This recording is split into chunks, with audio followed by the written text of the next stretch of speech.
Phantasm. Maximum terror. Oh! That's your target audience, baby! Phantasm. And you know something? I sort of enjoyed it. Phantasm. Sell the metal! Sell the metal! Sell the metal! Sell the metal!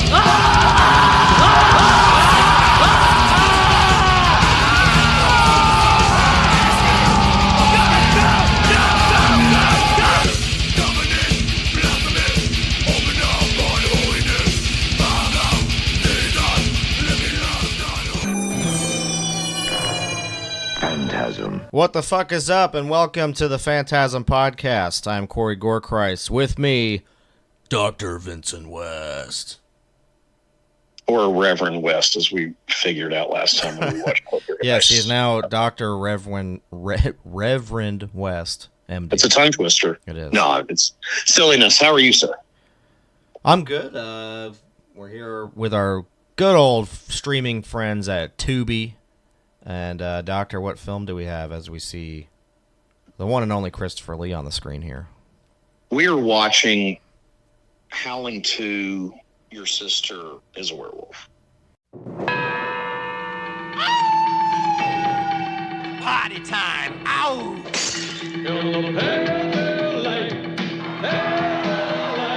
It's the rocking, shocking, new wave of horror. Howling II.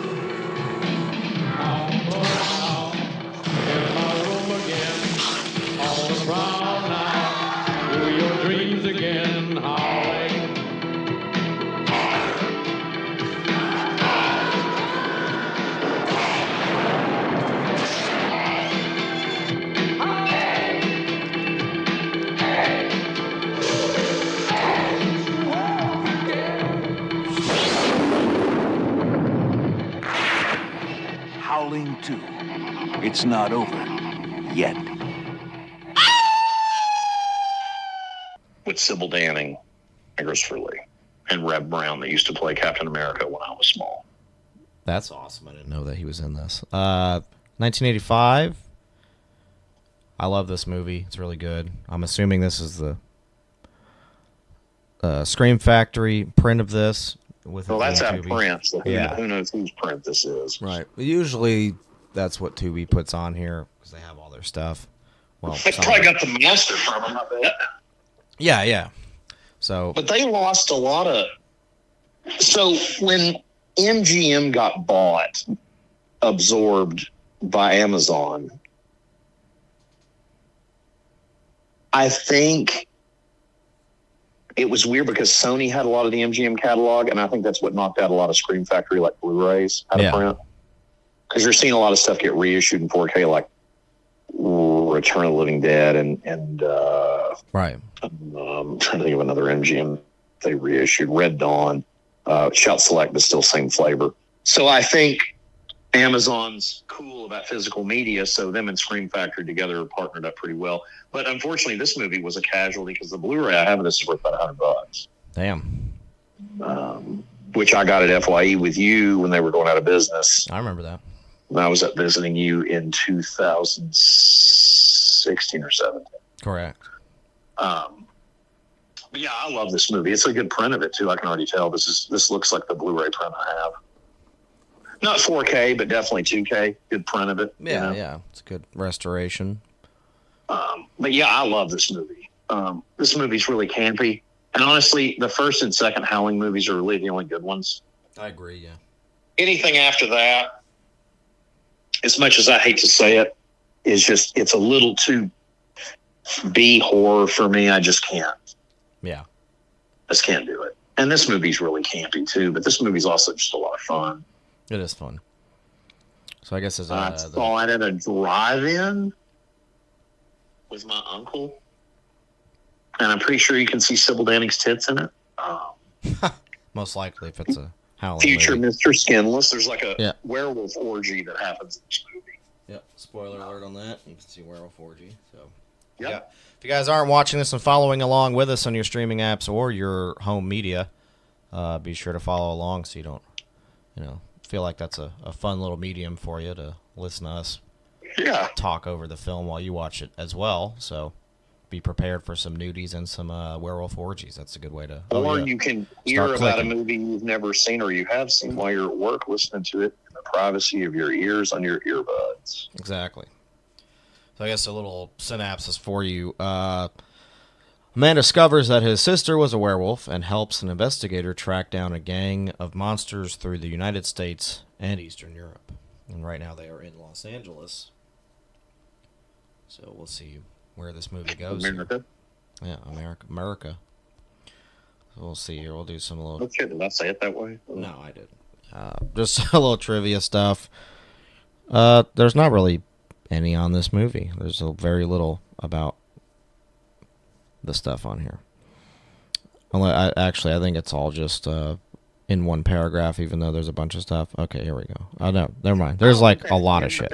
That priest looks like the actor that plays Giles from Buffy the Vampire Slayer, but I don't think that's him. I'm not sure. I didn't see him. It's not. There's no way in hell. The age wouldn't match up. But let's see. The first little tidbit. Yes, I'm a Buffy the Vampire Slayer. I love Buffy. It's a good show. Start with the trivia here. IMDb. You can all look it up on there if you want and read whatever you want to do. I'll read it for you. Director Felipe Mora didn't know that Sir Christopher Lee was a war hero in Czechoslovakia. This was not something he was allowed to talk about, but during World War II, he was part of an intelligence agency, and so when they showed up to film this movie in Czechoslovakia, he was greeted with a hero's welcome at the airport when they arrived. That's when Felipe first found out about his past, how he had been involved with killing one of the top Nazi officials, Reinhard Heydrich, and everything. Felipe couldn't believe it. One day he took Felipe to Prague to visit a church.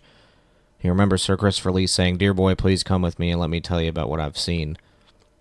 And then he took Felipe inside to the basement and proceeded to tell him a story about how this was the place where people had been trapped by the Nazis and some very terrible things occurred there. It was such a profound moment for Philippe, whatever. I'm going to say Philippe. Because he realized just from where Christopher's gravitas came, he had seen true horror firsthand in his lifetime, and he used that in his performances. He was also a Nazi hunter for a couple of years after World War II. Christopher lives such an intriguing and complicated life. Most people don't have any idea about who he was beyond being such an iconic actor. So I just want to say, he's Dracula and he's a Nazi killer. In real life, yeah. He's the shit. I love Christopher Lee. How can you not love Chris Lee? Peter Cushing and Chris Lee. Everyone knows that listens to this podcast. I'm a huge Hammer horror fan. And Big Vincent too. All three of those guys are fantastic. Well, Big Vince, though, that's more American shit. But I'm saying the Hammer stuff. Right. I love Vince Price, but Chris and Peter, man, if they're in it, it's going to be good. Check it out. Be Amicus, be Hammer. I prefer the Hammer stuff, but check it out. It's good stuff. Yeah, he's a cool motherfucker. Did a Christmas death metal album. I mean, the dude just does all kinds of fun stuff. So I love him because he worked with a band that I like called Rhapsody, which has now turned into two bands. There's Rhapsody of Fire or whatever. I've never had them on the podcast. I would like to get them at some point because they were actually a old school, like traditional power metal band. But sure, Chris, if you guys look up their stuff, Chris I have a bunch of voiceover stuff. Sorry, He did. No, you're fine. He did a bunch of voiceover work for when they were Rhapsody. And then later, of course, they would become, there's a Rhapsody and a Rhapsody Fire. It's like hair bands where they split up. There's two different versions, but you can probably find that stuff. And he did a bunch of I'm talking like long recordings over these overtures for these songs. And I always thought that was cool as shit that he worked with a power metal band. I just thought it was neat. Yeah. Oh, yeah. Chris Lee's awesome. Yes, I'm at 7 minutes and 14 seconds. That's where I have it paused. Okay. Let me see. We're on a new VIP offer, $19 pants. Okay, I'm at 7 minutes, 10 seconds. Now You're back? Now I'm at 14 seconds. Yes. Okay, I'm back. Okay. Should be the concert with the band. Yep, they're a party band. That's more trivia here. Sir Christopher Lee stated in an interview at the time of this movie's American release that his reason for accepting the role was because he had never before appeared in a werewolf movie. So, Gave the fans that.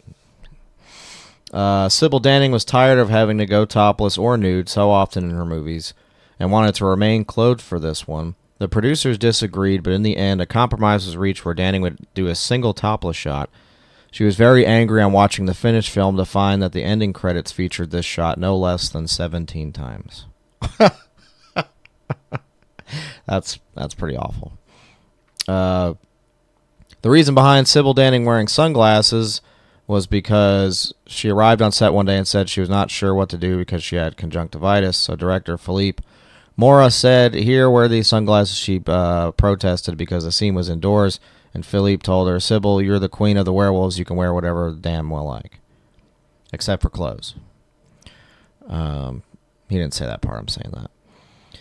When the werewolf suits finally arrived for the shoot, they were contained in a crate marked 20th Century Fox Planet of the Apes. Director Philippe Mora was horrified to find he had been sent monkey suits. He quickly contacted a producer who replied, "You're talented, you'll make it work." Mora tried to get his point across that the monkey suits were impossible to pass off as werewolves, only to have the producer hang up on him. Stuck with monkey suits, Sir Christopher Lee overheard the dilemma and came up with the idea to help make the ape-looking werewolves work with the improvised line, "The process of evolution is reversed." Director Philippe Mora loved the idea and said the movie became noted by one critic for being the only werewolf movie to have the phase man, monkey, wolf. It's fucking stupid, but that's kind of funny. Quick point out to everybody, just if you're watching the concert scene, that's a group called Babel, who I really liked. Babel, however you want to pronounce it. I was a huge fan. Loved that they did this kind of a synth pop group. And then I actually have the out-of-print vinyl soundtrack of this movie. Nice. So. The number of times the baring of Sybil Danning's breasts is repeated during the movie's ending. Yeah, we already know that. Thank you. Sybil Danning went to director Philippe Mora right after the release on DVD for Sony MGM and told him they should do a direct sequel to this movie. She had a treatment already written and passed this to Philippe, who loved the idea. He came back after talking to Gary Brandner, author of the Howling trilogy of books, and who said that after 6 Howling movies, they should move on to doing their own new films. Gary, Philippe, and Sybil were partnered to make a new film with the working title of Wolf Project. This is the only sequel to The Howling from 1981 that directly follows the first movie's events, and is also the only Howling movie to feature the input of the original author, Gary Brandner. Despite the fact that this movie is not actually based on his novel, The Howling II, however, all of Brandner's work for the film was discarded. But this movie's fun, and the first movie's great. It is good. The sequels, man, when you get into like 3 and 4 and on, it's like, ugh, it's just so bad. Those movies are seriously bad. Yeah, it's terrible. According to the director, on a recent commentary, when the crew arrived in Soviet-controlled Prague, he asked the local authority for a location to shoot the werewolf's lair. To his surprise, he was taken to a Catholic church and was shown the church's crypt. He loved the location but felt uneasy about doing scenes that contain nudity and killings in a church. So he went to the priest to tell him about what they are going to do, and to much his surprise, the priest gave his permission. He was taken aback and asked the priest, "Isn't this considered desecration?" To which the priest replied, "Absolutely, but we've been asking the Soviets to allow a bishop from the Vatican to come visit us for years, and now they have 2 for sanctification." The next day he received a call from the priest informing him that he called the Vatican and they gave him the go-ahead. Philippe also said that the Soviets were impressed with him for not caring about shooting in a religious building, as they disliked the church and would do anything to annoy the Vatican.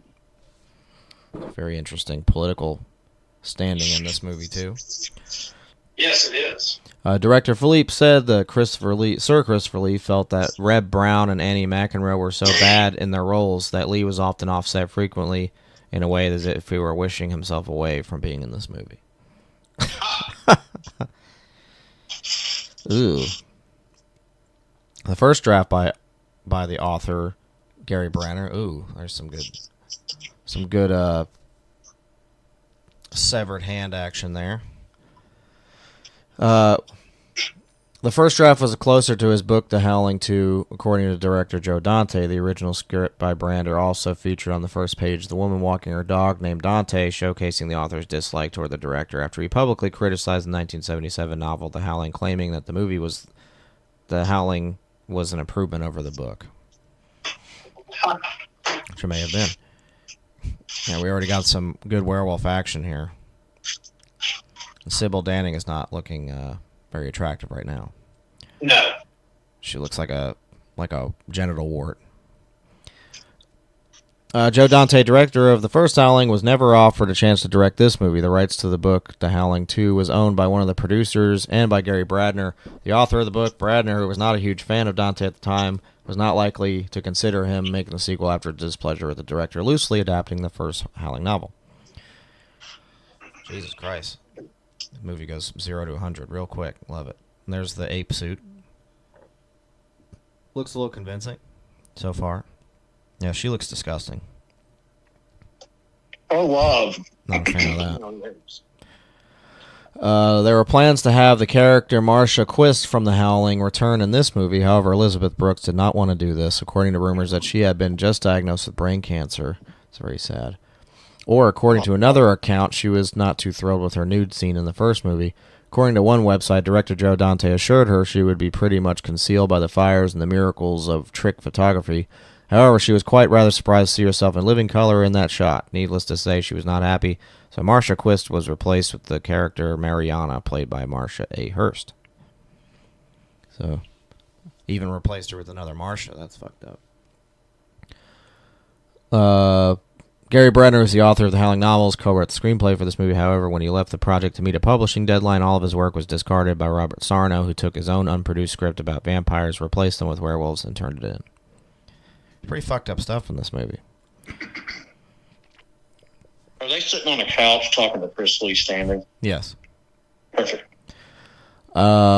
The MPAA would not allow a movie to have the word bitch in the title, so the film had to be renamed for U.S. release. The various subtitles considered for the movie included Sturba, She-Wolf, Bark at the Moon, and It's Not Over Yet, used for the U.S. trailer, before Your Sister is a Werewolf somehow won out. The director was making Death of a Soldier. He got a call from the producers asking if they could repeat the shot of Sturba ripping off her top during the ending credits. Moore thought it would be a great idea and agreed. What he did not expect for was the producers to repeat it 17 times. So it goes back to that a lot. The director stated the image of Sybil Danning wearing the sunglasses as Sturba was so iconic in this movie that this started the trend in the 1980s horror movies where sunglasses became common, most notably in The Lost Boys. Not sure about that.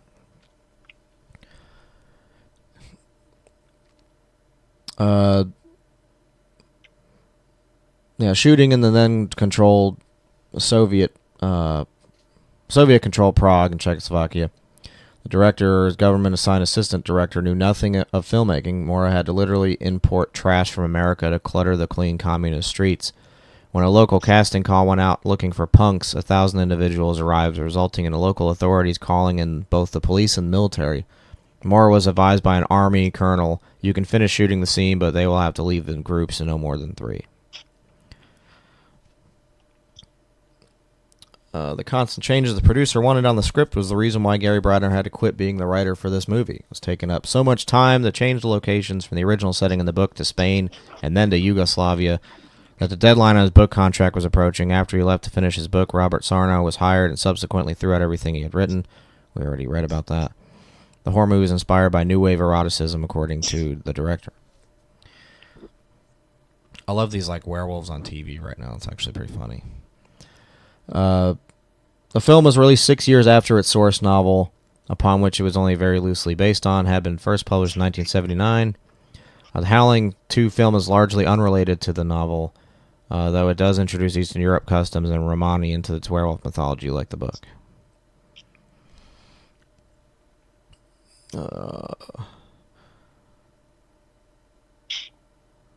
So does it say which original Planet of the Apes film these are from? It does not. Not yet, anyway. Let's see. Because I find that very intriguing. The only other movie written by Robert Sarno is Decoy, which was another werewolf movie that was from like I don't know how much I've ever 95 or something. On this podcast, how much I love the original 5 Planet of the Apes movies. Oh, they're great. I'm a huge fan. Sir Christopher Lee handled silver bullets in this movie. In the James Bond movie, The Man with the Golden Gun, as Scaramanga, he had custom-made gold bullets manufactured. So now he's the man with the silver bullets in this one. Silver gun. That's right. The character Karen White appeared in the first Howling, which was Dee Wallace, respectively, and with the character being called Karen Marie White in this movie. But she's not in this movie. Christopher Lee and Marcia Hunt were in Hammer's Dracula AD 1972, which is my favorite. Yes, they were. My favorite Hammer film and Christopher Lee movie. Now, there are 6 sequels of this thing. I didn't know there was that many. I've only seen up to 4, and they suck. They just get progressively worse, to be honest with you. I mean, and I'm not saying that to be a dickhead. It's just the truth.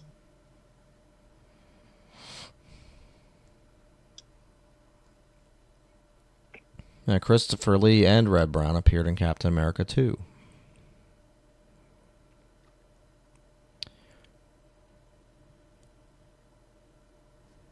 Okay, well, that's it for the trivia on that. Some other stuff, but it kind of just... The problem with some of this is people just can go in and enter whatever, and a lot of times it's just like repeating a lot, so apologize for that. Sometimes you just get rewording of the same fucking thing, so...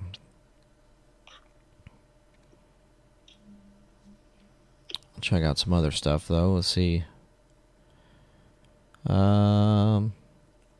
It's released in August 28th, 1985 in France, and not till December 1985 in the U.S.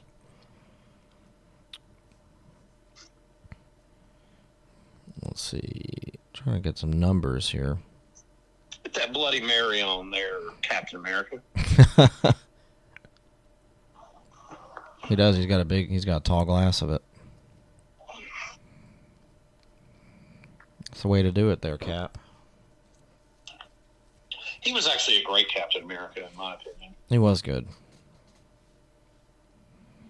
He's good. See, this says it was released July 4th, 1986 in the U.S. So we need to be doing 86. That's what it says on here. All right, well, then we're doing 1986, kids.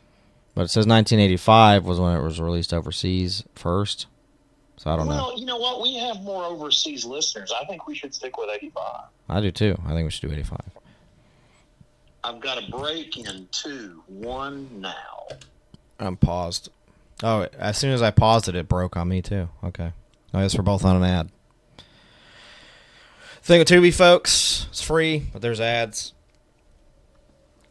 If we're both rocking and rolling, it'll interrupt what the fuck we're talking about, so it'll be like ad. So when you hear that, it's because we're watching a free app here.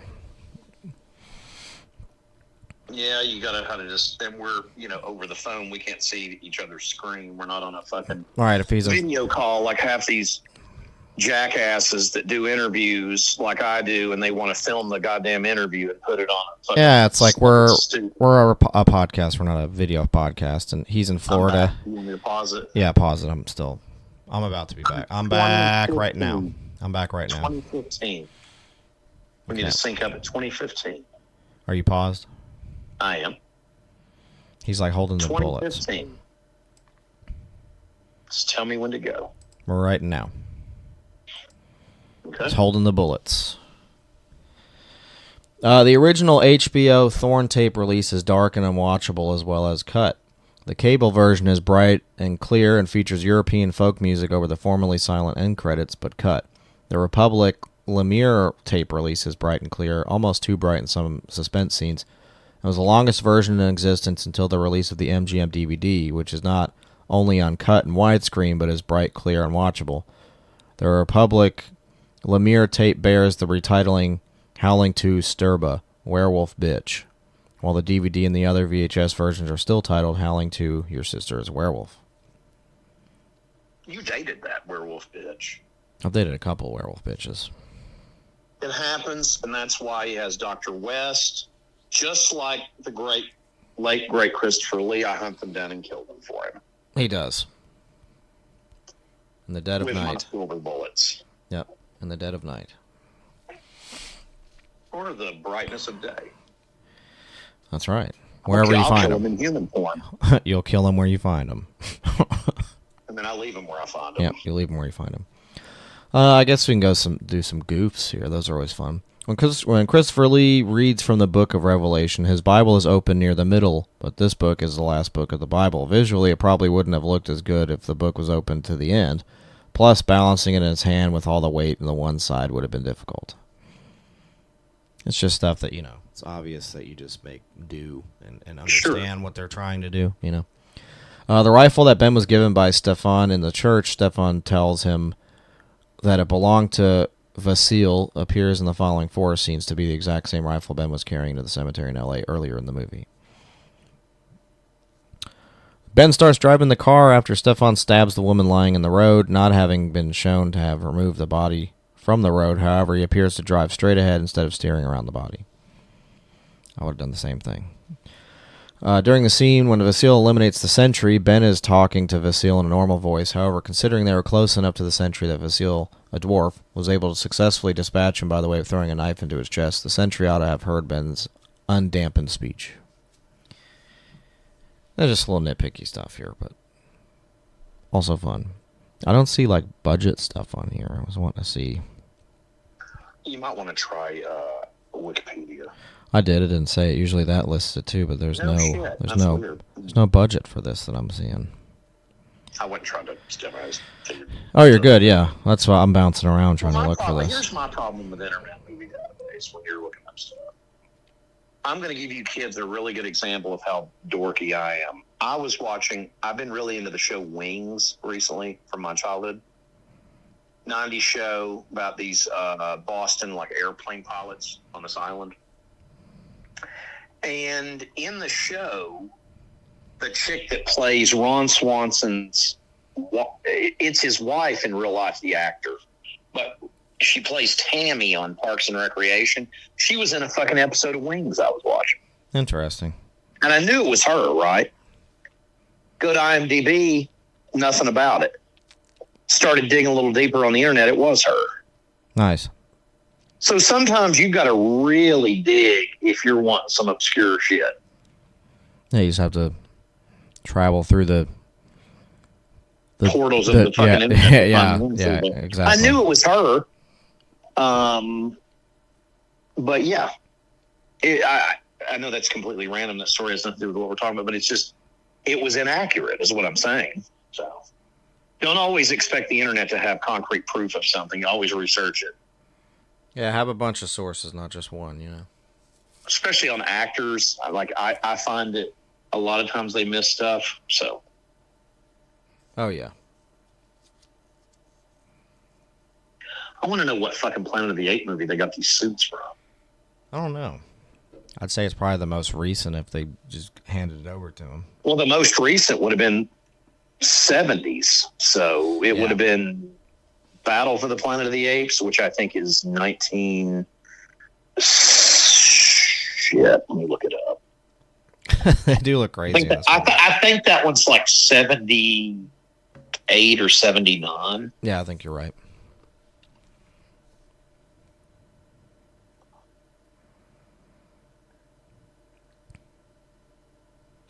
I was way off.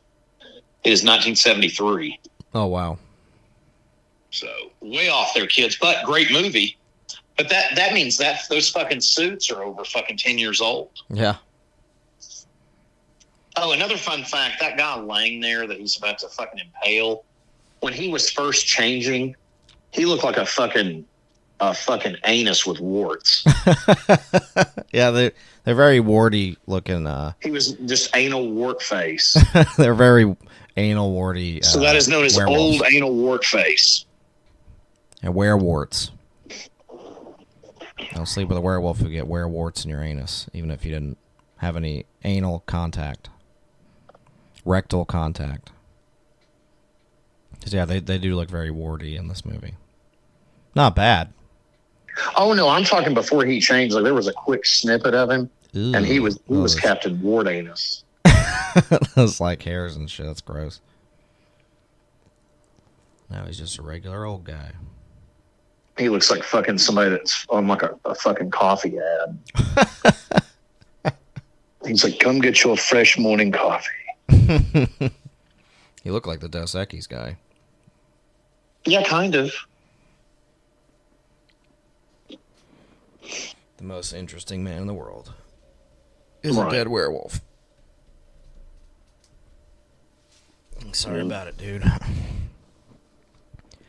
don't remember the tagline from Dos Equis. I haven't seen one of those commercials in forever. Yeah, I don't think they really do that anymore. Not with him, no, yeah. It's just like... They just don't do it. I don't think. Dude, last time, I'm glad you actually brought that up. I love me some Cerveza. The last time I drank that stuff, it made me sicker than shit. Yeah, some of it does, man. It's hard. No, Dos Equis. I'm saying, and this wasn't that amber shit. This was just a straight up green bottle. Made me very sick. You can get Dos Yakis. Well, it wasn't even that. I was just nauseous, you know? Nosh Ekis. Yeah, it was just... ugh. Enough about that. I don't even want to talk about it. It's gross. I love that skeleton. Yeah, it's pretty cool. I need one in my house. I need that as a toilet flusher. This all looks very Exorcist to me. Yeah, it does, the architecture and stuff. Now they're Just showing all the different... Well, it just feels like he was Prague, I guess, yeah. homaging that, you know? I need that little skeleton to flush my toilet. Yeah, it's cool. Looked like it had like a little toilet flusher on it. It was flushing.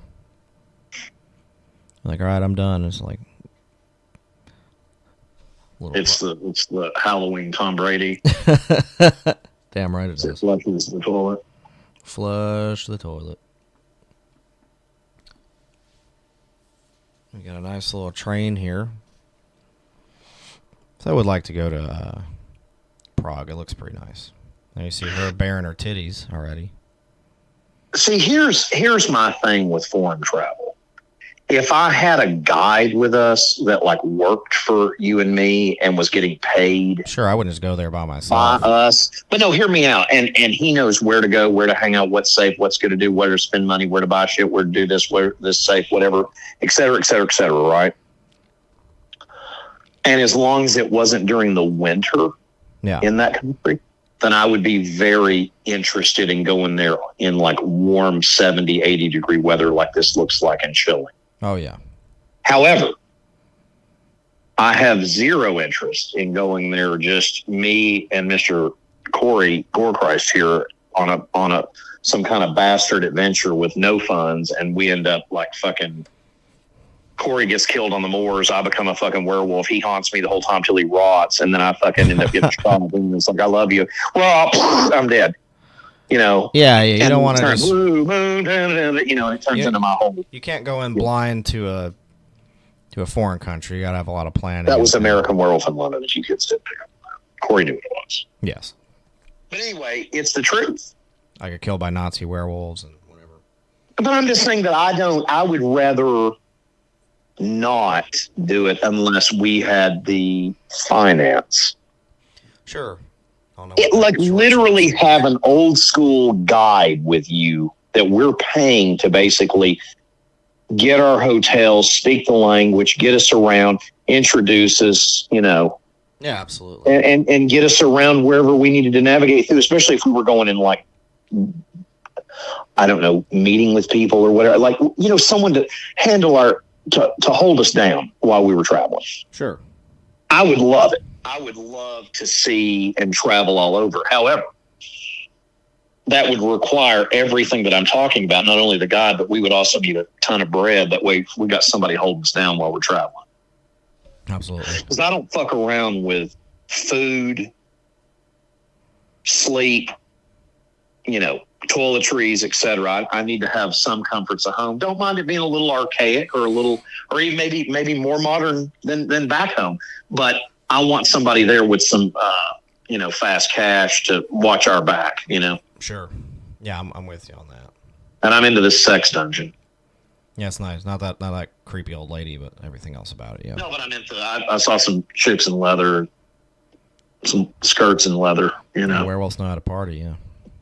You know. We got some Mr. Skinless here. So our guide could take us into this place in the middle of the night. I could walk in with my 31 minutes. Rock hard Floridian dong and, you know, pleasure me some werewolf cooter. 31 minutes, 2 seconds. You see some topless werewolf broads in this weird sacrifice scene here. So there you go. I don't know who they are. They're kind of in the background, but there's some topless werewolf women if you're into that. There you go. This old lady looks like the witch from, is it Snow White? One of those Disney movies. I feel like I know who that dude is. I just can't think. I do too, man. It's bothering me. Is he in the Warriors? Is that who that is? Okay, do you know who I think that is? Who? I bet you, if you look up, now I can't say anything else, but I will swear to you it's this actor. See if he's in a movie called Seems Like Old Times with Goldie Hawn and Chevy Chase. Okay. See if he's in that. Look for him. That's Judd Omen. That's who that is. See if that's him. See if Dr. West can get this. Seems Like Old Times, Chevy Chase, Charles Grodin, Goldie Hawn. The fuck's this bitch doing? Because if it is, he's one of the bank robbers. Yep, And he sure is. And guess who his robbing partner is? The guy that played Gal Dukat. Oh, amazing. From fucking Deep Space Nine. Amazing. Mark Alamino. Yeah. Ooh, this is cool. So that is him. Yep, his name is Dex. Seems Like Old Times, 1980. It's a great movie, by the way, if y'all have never seen it. Where I know him from is a little movie called Red Dawn. Oh, okay. He's a Nicaraguan captain. It's awesome. And he's in Dune. He's Jameson Dune. Yeah, I vaguely remember that. And we got some Sybil Danning here. Leave it to Dr. West to come up with the most obscure thing in the world. Sybil Danning titty time. He was also in 3 episodes of The A-Team as Dennis Lazarus. Amazing. Freddy's Nightmares. He was in Chud 2, Bud the Chud. Love that movie. Yeah, that's all. No, he was in Pee-wee's Big Adventure too. He was Mickey in that. Yeah, he is. Yeah. It's pretty funny. It's my favorite Tim Burton movie. It's good stuff. That and the '89 Batman, of course. But Oh yeah. But I love the first Pee-wee movie. It's great. Yeah, here's some more orgy stuff. Sybil Danning's big. I knew big that cannons. was him. I knew that was him from Simpsons. I figured it was him. And it was, kids. I was right. Dr. West on pointless film knowledge you'll never need. Need to be friend. Well, right there you can see Marsha's titties poking out of her shirt. That's 34 minutes, 36 seconds. See Marsha Hunt's right nippy. There you go. It's just a weird way to showcase that. I thought they showed Sybil Danning's tits. Maybe they don't. Not till the end, apparently. That's really annoying. Yeah. Well, that's 17 times. They definitely make up for it. I mean, that's what people know her for, is her giant tits. Yep. Well, I guess this is the movie she chose where she was tired of it and didn't want them to do it. And they're like, okay, we won't do it. Oh, there's her tits. Yep. It's Marsha Hunt's boobies. The dude from fucking Seems Like Old Times is enjoying it. He is. He's enjoying new times. I think he just enjoyed it in his pants. He looks like he just spooged his pants. Yep, they're having a fun time here at the Werewolf Orgy. Don't have my invite yet, but I would like somebody to invite me. It'd be nice. Where's the Werewolf Orgies? They look like a fun time. Uh-oh. Oh, there you go. You got some Sybil Danning boobage, 35 minutes, 57 9, 8, seconds. 7, 6, 5, 4, 3, 2, 1, commercial. 36 minutes and 6 seconds. I have an ad too. Right when she pulls her tits out, they go to a fucking ad about, like, horseback riding. Actually, mine's Taco Bell with two. Mine's Farmer two Wants a Wife. dildos that don't have their Call of Duty points, and they need their McShit and their fucking. They need their Baja Blast codes. For Call of Okay, Duty. I'm back on. I'm not positive. I'm on Hardy Inspirations by I'm at Nutrisystem. 3609. Okay. I can't believe right when Sybil Danning pulled their fucking knockers out that they put fucking ads on here. It's like I think we should rewind that. I'm going to rewind it to her tits. Yeah, we need it. We need a rewind on that. So whoever's watching, yeah, we'll go back. Go back to 3601. 3601. Let me know when you're there. Mine is paused. Okay. Damn it. You're good. 3601. Just let me know when you're ready. I'm ready to rock. Is it right on her tits? Let me see. One tit is exposed. The other one's about to be. This is perfect where I have it. 3601. Here we go. You ready? Tell me when. Count it down. 3, 2, 1. Black. 1. Come. Cannon fire. Fire the cannons. Boom. There they are. God damn. And then Christopher Lee's just passed out. And back Meditating about her amazing tits that he's singing his psychic vision. Ow. It's psychic vision. He's like, killing Nazis were great, but seeing Sybil's tits was quite arousing. It was just as good. The whole time I was killing Nazis, I was thinking about Iraq. I'm a Nazi hunter. I'm also a tit hunter. Yeah, you already see her unleash the children once already. So I'm sure. I thought they made it seem like it was just at the end. She didn't want to do any of it. Certainly showed it there. Like now, should we do Chuck? They're like, no, they're not going through this whole movie without seeing your boobs. You're gonna have to show them a little bit. Should we do Chuck? We can do Chuck, yeah. Christopher Lee just stabbed an old lady. That's nice. Killed her. Yeah, straight up. That's what he does. He's a badass. He knows what he's doing. Yeah, we'll cue up the Chuck here and do Altering the Future. Altering the future!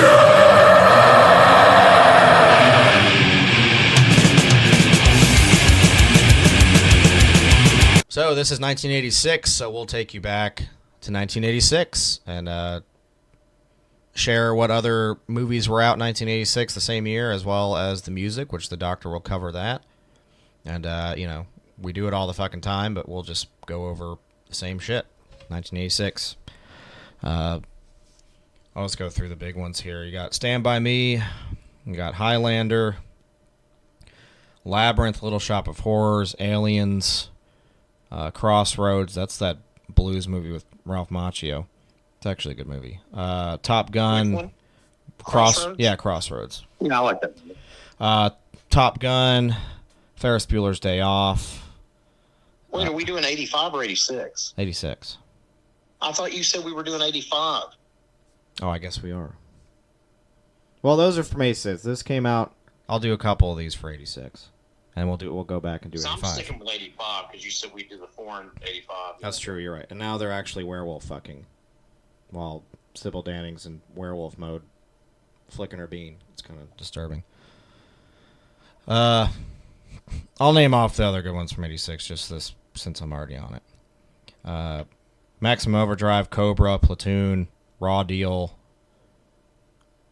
Deadly Friend, Critters, The Wraith, and the Doctor's favorite movie of that year, maybe ever, Thrashing. Then I'll go to 85. That was for the Americans. 1985. I will not be doing albums from 86, though. No, I fucked up. That's my bad. I forgot. No, you didn't fuck up. You're fine. I'm just saying, I'm just not doing it. If you're interested in werewolf origins, God, she looks gross. yeah, it's disgusting. I'm not even gonna Mr. Skinless this. It's just nasty. You got this is 85 now, people. We're going to the true part here. We got Clue. We have The Goonies, The Breakfast Club, Rocky IV, House, Fright Night, Legend, Cat's Eye, Silver Bullet, Teen Wolf, Better Off Dead with John Cusack, Day of the Dead, Return of the Living Dead. Got Commando. You got No Retreat, No Surrender with Jean-Claude Van Damme. You got Red Sonja. You got Invasion USA. Jewel of the Nile. Return to Oz. Life Force. Weird Science. Private Resort. And see if there's any other ones before I just round it off here. The Stuff, Ghoulies, Transylvania 6 5000, Death Wish 3, and the last movie here, Real Genius, Summer Rental, Pee-wee's Big Adventure. I fucking love Real Genius, man. European Vacation,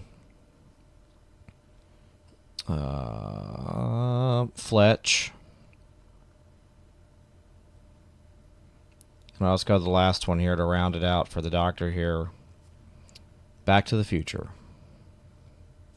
What a fantastic movie. And that's it for me. That's the movie. That was 1985, that list there. So I'm going to purposely not do hard rock or metal albums tonight because I don't want to. Good. I said we've done this enough times. So these So years I'm repeat a going to lot. stick with some stuff that I love. So we're going to start with a couple of just different genres here, and I'm going to do this tonight. So we're going to start with punk albums from 1985 Fuck yeah, I like that idea. Solid. And that I grew up with. Hear the You know, train so in the we're going background. to do a little bit of that. I'm also going to do some post-punk and some new wave for you here in a minute. Love it. Anyway, Dead Kennedys Frankenchrist. My favorite punk album of all time is that album. It's really good. It's amazing. The Minutemen, Three-Way Tie for last. The Descendants, I Don't Want to Grow Up. Love them. In My Head by Black Flag. It's amazing. Government Issue, The Fun Just Never Ends. Husker Du, Flip Your Wig. I consider that more alternative, but whatever. Sure. Psycho Candy from the Jesus and Mary Chain. I consider Amazing. that shoegazing. I don't really consider that, I don't really think but I it's do punk. like the Jesus and Mary Chain. Yeah, they're good. Um, They're good. They have Faith No More in here with We Care a Lot, which is not a punk album. More alternative, I guess, or rock. The Replacements are as a band also like Paul Westerberg, but this is not a punk thing, so I'm not going to even. Okay. I'm not even going to go with that when somebody fucks up. Right. My favorite punk album from 1985 is More Beer from Fear. Awesome. Underrated band, too. Yeah, they're incredible. Let's see here. That is not punk. That is not punk. That'd be a little more punk, internet. Loose Nut from Black Flag. There you go. Great album. That is not punk. He's sniffing the dude's fucking bag while he's So that's that. I'm switching to something else. Let's see. trying to bang this chick. He's like, yeah, brother, get it on. Oh, he's going to do it out in the street now. It's the horny werewolf movie. You know, the first one was, too. It had its fair share. All right, here we go. Horny Carrying on with werewolf. more stuff, and this is more accurate for what Husker Du would be. Husker Du, New Day Rising would be considered alternative. That's what that was called when I was growing up. Sure. Tim from the Replacements, The Head on the Door from The Cure, Psycho Candy, Jesus Mary Chain. So there's that again. Meat is Murder, which is my favorite album, probably of that year from the Smiths. Low Life from New Order. Kate Bush, Hounds of Love, which I saw her on that tour. It's good stuff. It has nothing to do with something I'm not going to promote on this podcast. To people, that's how you know Kate Bush. That's sad. You should take your own fucking life. Freaky Styley from the Red Hot Chili Peppers. When they were good. Love from The Cult, which is my favorite Cult album. Listen Like Thieves from In Excess, who is the best band from Australia. Agreed. Let's see here. Wide Awake in America from U2. First, Last, and Always from Sisters of Mercy. Love them. Love them. The Firstborn is Dead from Nick Cave and the Bad Seeds. There's a head pulling. Shaken and Stirred from Robert Plant, which is more of a rock album, but whatever. Yeah. His solo stuff. Dream of Teenage Heaven, Love and Rockets. A Dead Man's Party from Oingo Boingo, which was featured in Back to School, which is a movie that I love. I love it. Also, Weird Science on there. Aleka Genia from Cocteau Twins, one of my favorite bands. I used to go see them all the time before they broke up. And then let's jump into some more fun stuff real quick, and I'll be done. So,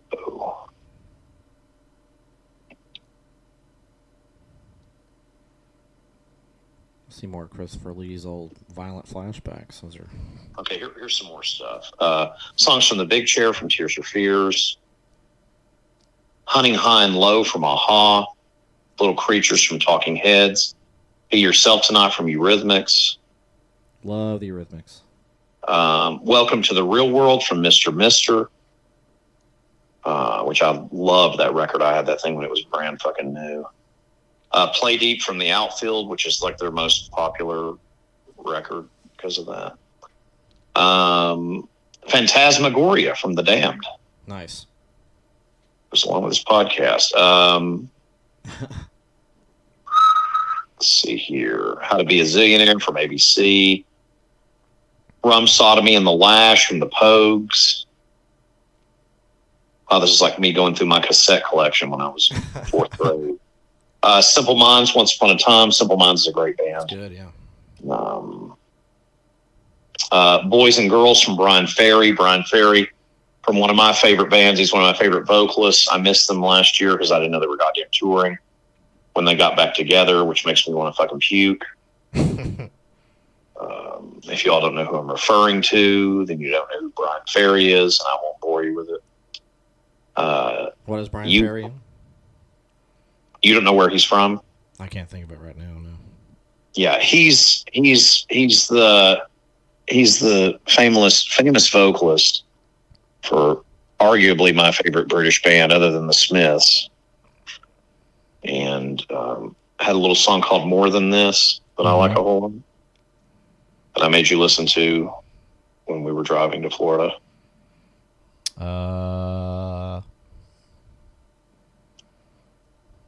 Still not ringing a bell? No. Nothing? Having a total brain fart.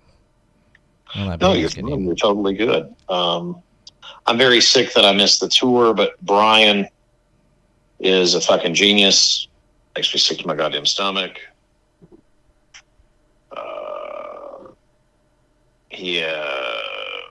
Roxy Music is the band I was referring to. Roxy Music, yes. It's really goddamn annoying. But anyway, so that was a newer one for me. I hadn't heard them until we listened to them. I'm a huge fan of that band. They're good. I'm really pissed that they were over here touring, and it was like all original members, and it just makes me want to vomit that I missed that. Because I've not been to a concert in a long time, and I actually would have paid a lot of money to see that because I really wanted to see it. Anyway, The Dream of the Blue Turtles from Sting. That's his first solo effort after he left the Police. Here's to Future Days from the Thompson Twins, another band that I introduced Corey to. No, I knew the Thompson Twins. Yeah, but that record that I played, you were like, oh, that shit. record's fantastic, yeah. So Falco 3 from Falco, which is my favorite Falco album. Love Falco. A Dream into Action from Howard Jones, also incredible album. Very good. No Jacket Required for Phil Collins. This is all stuff we listen to on road trips, by the way, like pretty much all. But I mean, this is all. I'm just naming stuff from that year. It's We're very, very 85 when we... Echo and the Bunnymen, Songs to Learn and Sing. It's very good. And then Cut the Crap from the Clash. But anyway, there's some stuff from 1985. I just don't feel like really doing the generic. Yeah, so we've done this. I'm just not really feeling it. We've done this year a lot, so it's always fun to change it up. And for the listeners who, have followed us for a long time, thank you. And also, I consider myself you've heard it a lot. A punk guy. I got an ad in 6, 5, 4, 3, 2, 1 ad. I do too. Well, our ads have been synced up at least. I consider myself a punk kid, though. Growing up, I wasn't, I was into pop stuff, but I was more of a punk kid. I was a skateboarder when it was not cool, and I was a punker in the 80s, and that's my thing. So Yeah. people can label me whatever they want, but that was what I was into. So I will say it was time to sometimes do something different, and I'm probably going to start mixing it up. You never know. I may just do something completely crazy. I may do polka albums from whatever year we're doing. Yeah, like I said, we've been doing this 6 years. We've done 85 to death or 86 even to death. So, it's fun to change it up and Yes. do different things. It's also cool to figure out all the shit that just had come out, we hadn't covered before, like those albums. And like I said, while you were reading through them, you read through like most of the ones you read. That's shit that we listen to all the time, on road trips. So it's cool because we don't listen to a lot of other stuff. We listen Yep, and you pick me up in Gulf Breeze, and then we head on into Orlando or Tampa or wherever the hell we're headed in Florida. The Keys, wherever we're going. Yeah, we just jam out on all that stuff. A lot of my childhood, a lot of my tape collection from the 80s digitally on his iPhone. The Howard Jones and Falco and the Cult and No Jacket Required by Phil Collins. We'll listen to the Police even, stuff like that. All that Sure. shit. It's great. It's good for the beach to listen to chill music like that and just cruise around, have a good time, Watch Tom Brady flush the Saints. It's a good time. It is. I'm still on an ad. I'm on a Proactive commercial. I'm still on ads too, if you can believe that. My ad is for. All right, I'm back now. Is this Arby's? No. I'm at 49 minutes 35 seconds. That is Arby's. That's gross. He's thinking Arby's. That ad was fucking gross. Now I'm on a Nutrisystem ad. That's what I had last time. So yeah, at least our ads are generally syncing up this time. There hasn't been one where we haven't. I don't think that. I mean, look, I wish there was a magic dieting thing for people, but I'm going to be completely honest with you. If you eat, some people can lose weight, some people can't. Well, the whole thing with the eating, it has nothing to do with diet per se. You just gotta exercise. If you do that mildly, then you'll be okay. You can maintain weight. You can lose a little bit. I'm back right now. No, I'm not yet. Now I'm back. 40. Are you at the shows like? I'm going to sync up. Let's just do a sync up. I'm at 49.36. Okay, I'm at 35, so we can just do it right there. It's fine. Go ahead and hit play. Cool. So yeah, I'm like a second behind. That's not. Is that damn skeleton again? Yep. He's flushing my toilet right now at home. The following afternoon. That was kind of funny. A little caption there. Never seen that before. It's got really bizarre dancing going on. I will say this after watching this again. Red Brown, as much as I loved him as Captain America when I was very small in the 70s, he looks completely wooden in this movie. He does. He kind of just looks like just very stoic. He looks like he's like, can I get paid now? I want to go home. Yeah, he's very stoic in this. Like the smiles that he's doing is fake. But it's not even like cool. It's like he just looks miserable. Yeah. He looks like he's had like fucking food poisoning or something. Looks like they made him loaded. And then how I've never noticed the dude from fucking, I feel so silly, from Seems Like Old Times, which is one of my favorite Chevy Chase movies. I can't believe that's the bank robber from it. It's so fucking weird. It is weird. And he's got a pretty big role in this movie. He's like the leader of the orgies, so that's kind of cool. I don't know what, but you know what? To be fair, I haven't watched this movie in probably 4 or 5 years. I just haven't. I think it's been longer than that for me. And I thought we had already done an episode of this. Yeah. So. Never done. I think the only werewolf movie we've done is Werewolf in London. I think that's the only one we've done. Well, to be fair, there's not a lot of great werewolf movies. There's not. This is about it. First two of these, maybe Wolfen, I'll give that one, and that's it. I'm not really. Wolfen's fun. I mean, like I said, they're not really bad. They're just not really, like I know a lot of people like that movie Bad Moon. Never been a fan of that. Okay. I think that movie's okay. I don't hate it. It's fine. I don't love it. It's not something I own. You know what I mean? No. But I mean, it's all right. But these are cool. Even if you can say, I mean, it's not a werewolf movie. You get a werewolf transformation scene in Fright Night, even though technically that's kind of like a weird vampire creature thing, but it looks more like a werewolf. I don't know. No, I mean, that counts. Monster Squad's got a werewolf, It's And Wolfman's got nards, absolutely. It's good stuff. Not Werewolf. I've never told anybody this, I don't think, ever. But my favorite werewolf ever on screen is the werewolf that's in Monster Squad. Oh, he's awesome. And that was a Stan Winston thing. Yep. And they fucking knocked it out of the goddamn park. In fact, it looks way better than Rick Baker's werewolf in Miracle of London, even though I agree love with that. that. Yeah. But I really honestly think for just a transformation and a children's PG-13 film that I grew up with that I'm obsessed with, I would have to say I just think it's the best on-screen like werewolf look that I've ever seen. And it's of course it's nostalgic. And by the way, it's real quick, there were people, I'm not going to say where, but one of the last times we went to a horror convention, there were these assholes wearing these mockery, offensive Stephen King rule shirts, and they had changed it to Wes Craven rules. Wes Craven doesn't rule. Stephen King rules. John Carpenter rules. Wes Craven doesn't rule. Not to Dr. West. So don't wear that shirt. If I ever see somebody in it, I'm going to kick you in the nuts. It's very offensive to me because Wes Craven doesn't rule. Stephen King and John Carpenter rule. Stanley Kubrick rules. And don't mock my movie.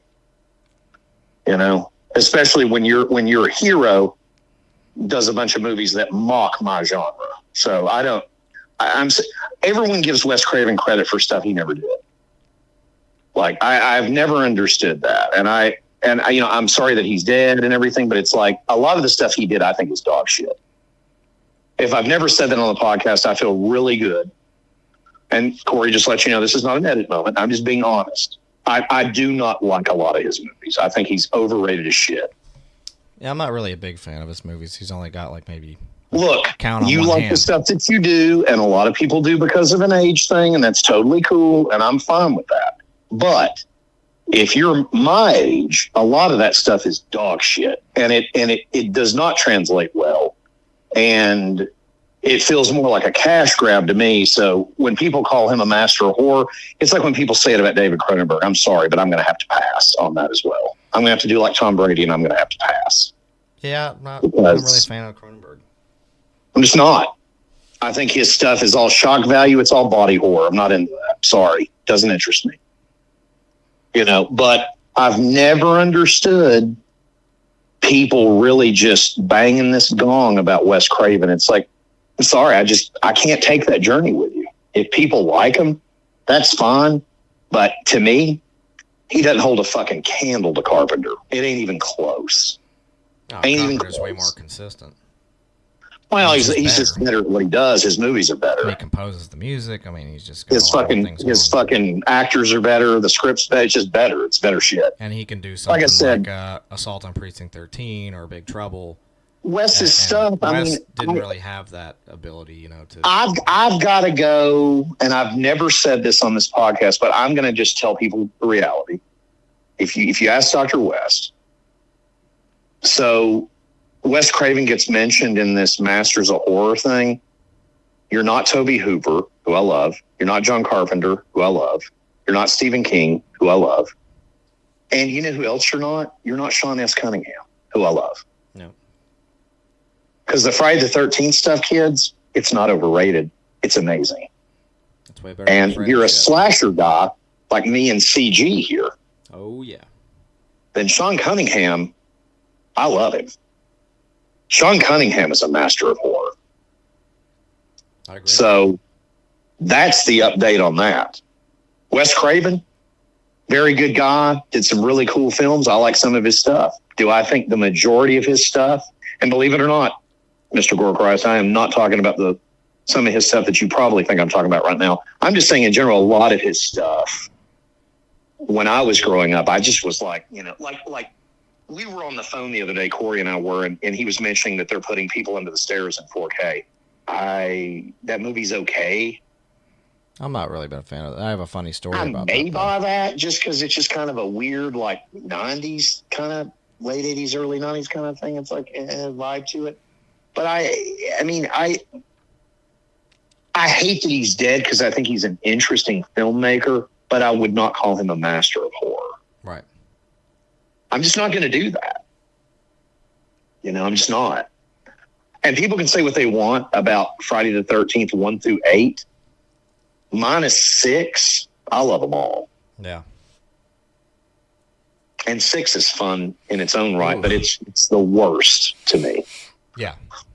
And like I told you, and I've been rambling about this. I apologize for months to our regular listeners, but I've really gotten into the first Friday the 13th. Like, they put a 4K disc out of it like 6 months ago, and I've just been fucking into it.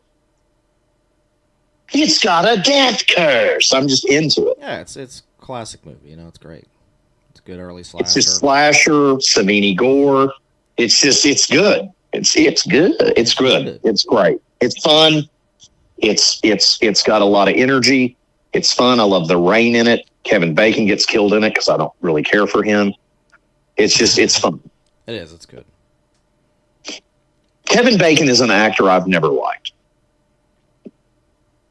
Yeah. I like watching that movie to watch him get killed.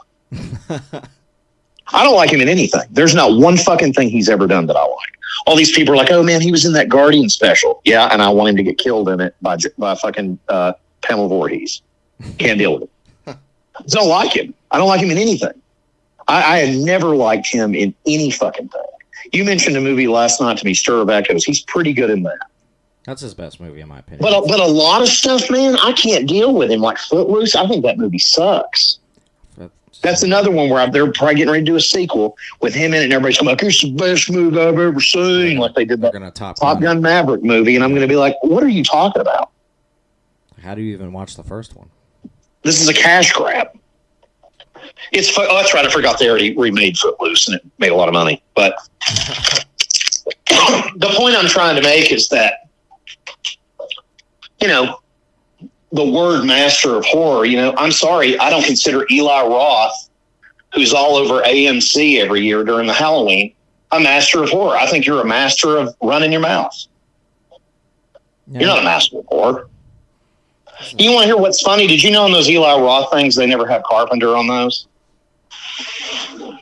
He probably doesn't want to do them. Well, no, it's because him and Cronenberg make fun of them on their podcast. They do. That's the truth. That's true. You kids can go listen to this. There's episodes, which I believe were recorded, if I'm not mistaken, during COVID, during 2020, where they're just talking shit about him. And that's fine. Hey, whatever. I'm sorry that y'all don't know good film. I can't help hold someone's hand with that. But, it's... Wes Craven, to me, started the Nightmare on Elm Street franchise, but other people did better stuff with it with the sequels. Yeah. Well, there's some head melting here. It's pretty nice. Yeah, this is pretty nice. I mean, the eyeballs just shut up. Oh, yeah. Good stuff. Good stuff. A lot of good. I think a lot of, like I said, I think Sean S. Cunningham, I would pay money to hang out with Sean S. Cunningham. Yeah, oh yeah, that'd be great. They should bring him to something. I love him. I would love to pick his brain. I would love to talk to him, love to do an interview with him, love to just shake his hand. I think he's awesome. I mean, at this point, to me, the fucking Friday movies the Friday the 13th movies are iconic. Oh, yeah. Toby Hooper I had the pleasure of meeting. It was incredible.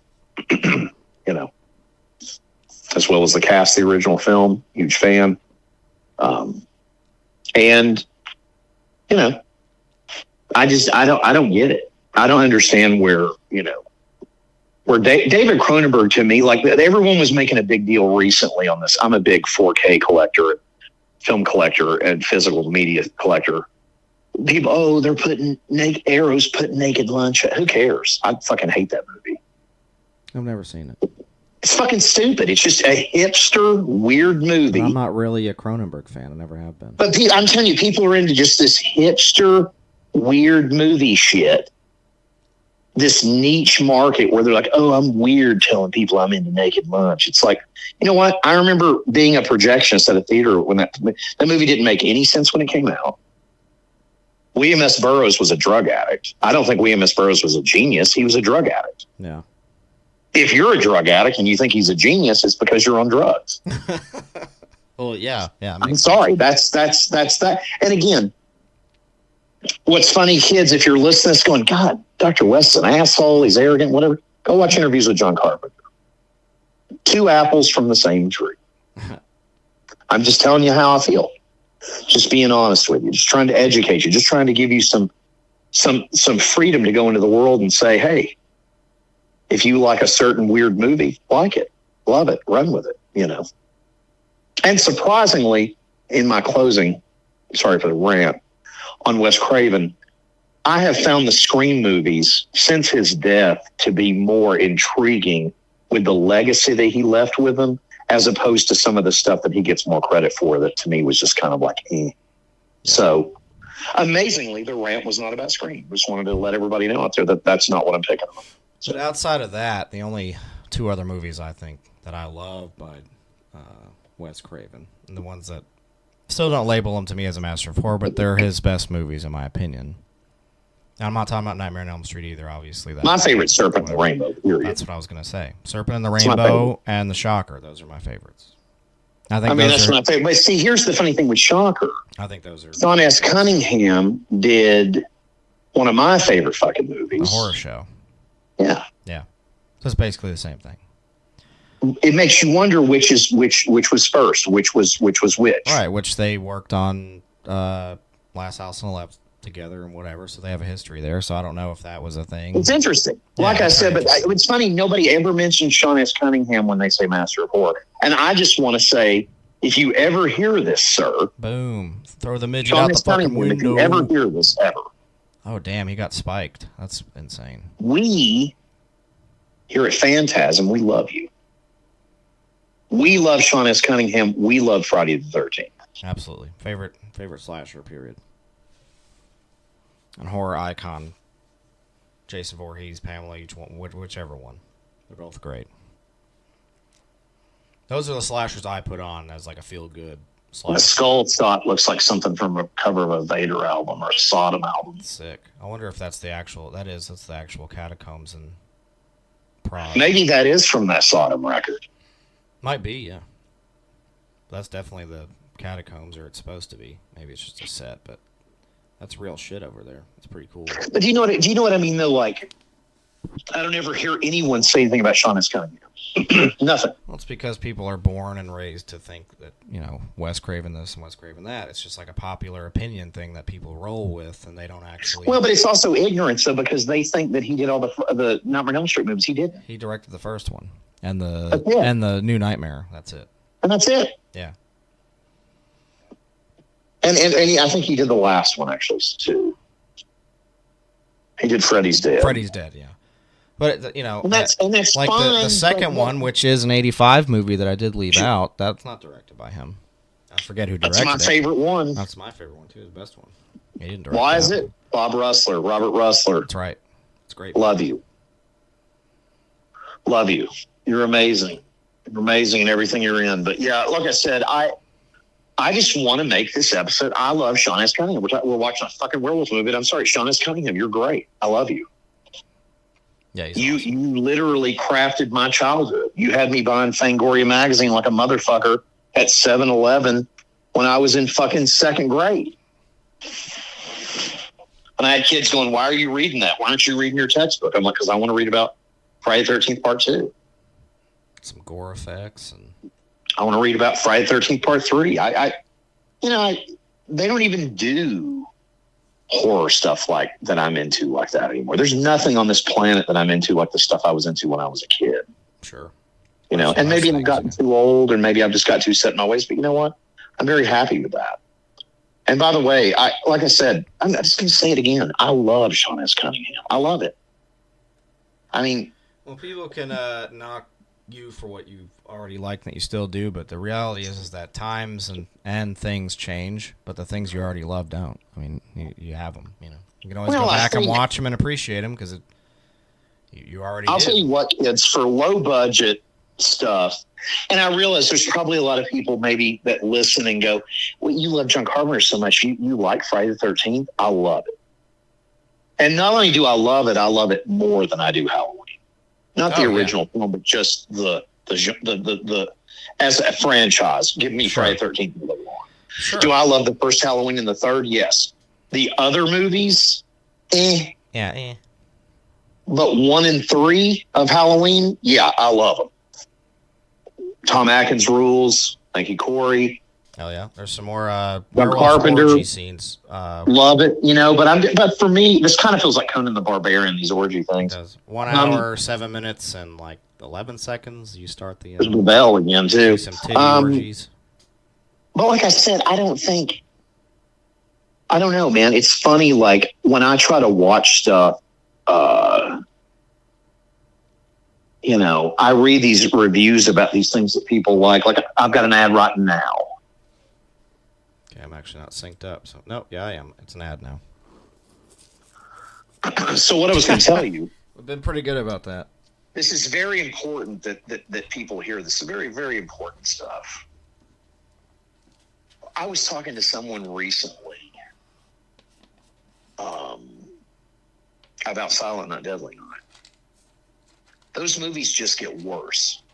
Oh yeah, like it's The first one is the best. It's the best one. And minus Halloween 3, that's a fact with Halloween. The first one is fantastic, and they just get worse. yep.